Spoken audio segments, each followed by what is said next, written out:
Hello, everyone. Once again, we are here to talk about money, how it grows, how we can make it work for us, and get the most value for ourselves. In one of our earlier episodes, we spoke about risk, and this time we want to speak a little bit more about risk. Because on this channel, our goal is to start basic and build as we go along because there's so much more to learn about money.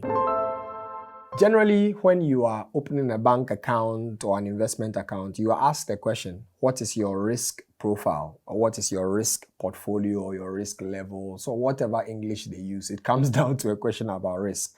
And there are normally three categories. There's low risk, there's high risk, and there's medium risk. That's how it plays out. There are three categories. There's low risk, there's high risk, and there's medium risk. But what does it actually mean? So for low risk instruments, there's a very low chance that you lose your money.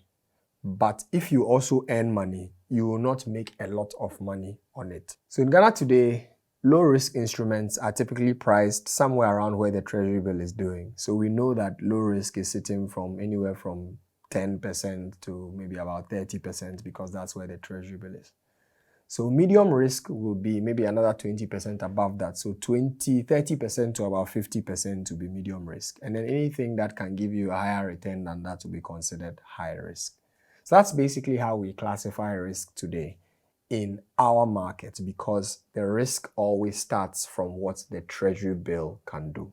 Because of these percentages, what it means is that if you, say, lent money to somebody and they told you they'll give you 100% in a year, you need to know that it's a high-risk lending that is going on. If you are looking for, say, 50% in a year, if they were guaranteeing you 50% in a year or 40% in a year, then that's medium to low risk. Now, we'll explain a bit further to bring some of this information into context, but that just gives you a sense of the kind of risk percentages today in our market, specific to our market. Now, in another market, these figures are completely different for different kinds of markets. Now, what are low risk instruments? What are medium risk instruments? And what are high risk? I'll give some examples for Ghana so you understand.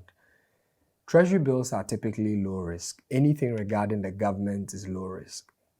Now, lending to large institutions, we know some of the big brand names in Ghana today, without trying to market them. Your big telcos or your big mining companies, they are low risk assets because they've got a very big business. They own a lot of property and assets, so those are low risk.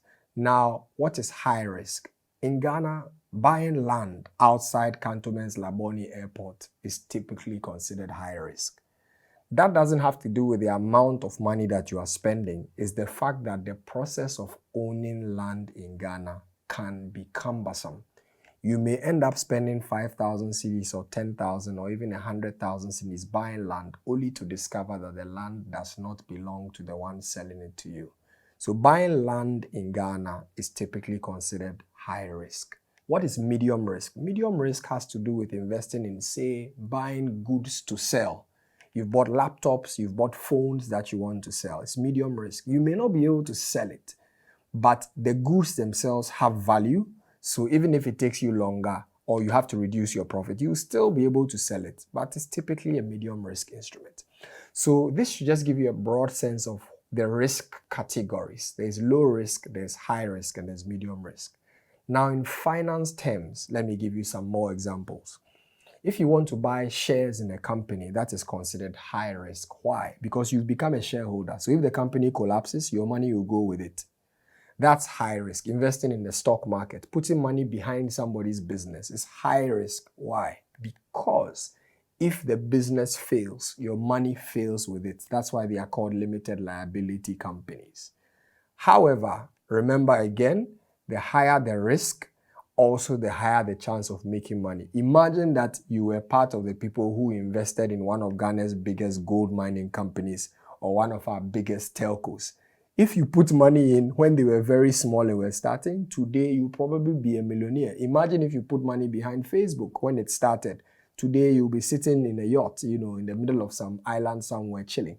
So it really is a good idea to consider high-risk instruments because when they do well, you earn money. But in the same vein, when they fail catastrophically. Now, medium risk instruments will be, for example, lending money to a company. There are small companies that are looking for money. Maybe your friend has a bakery they are running. They want some money to buy stock. Or, you've got a taxi driver who wants you to give him money to be able to buy a car in your name to do Uber with. Those are medium risk instruments because they can also fail, but they will give you a lower return. They are less likely to fail, but they can also fail. And of course, low risk is the very basic one. Put your money in the savings account in the bank. Likelihood that your bank will collapse is very low, but even by law, if a bank collapses, your deposits are protected by the government. So those are low risk instruments. Like keeping your money in your house is low risk. Using your money to buy treasury bills is low risk. Investing in money markets, mutual funds is low risk. So that is how the risk categories are. So remember, as we are saying, it is okay to invest in any kind of risk category. But as a rule, be mindful how much money you put to it. I'll give you a classic example.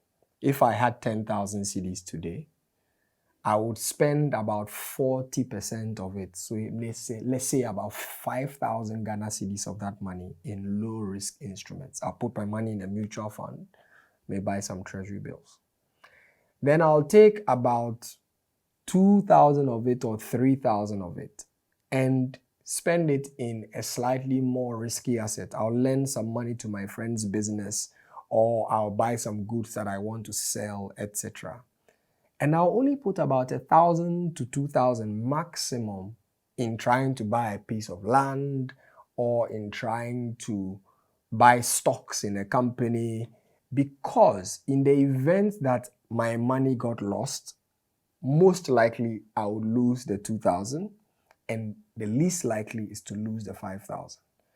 Now, assuming the 5,000 came back and I made 1,000 over a period, I'm happy to take that 1,000 and add it to my high risk group. But don't take 10,000 cedis, which is all you have in your savings, and determine that you are going to buy land with it, because it's high risk. You should be willing to lose the 10,000 if that is what you want to do. And if you're okay with that, that's fine. But if you are not, manage your low and high risk so that at the end of the day, you build your money the right way. So as a principle, take risk.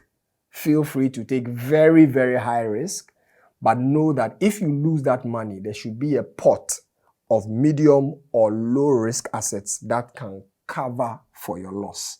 Or else you are not being prudent, or else you are trying to double your money. And if you know any friends who have tried to double their money, they can tell you how their experiences are. When we were younger, there was a video that said, "Why is the Lotto doctor not rich?"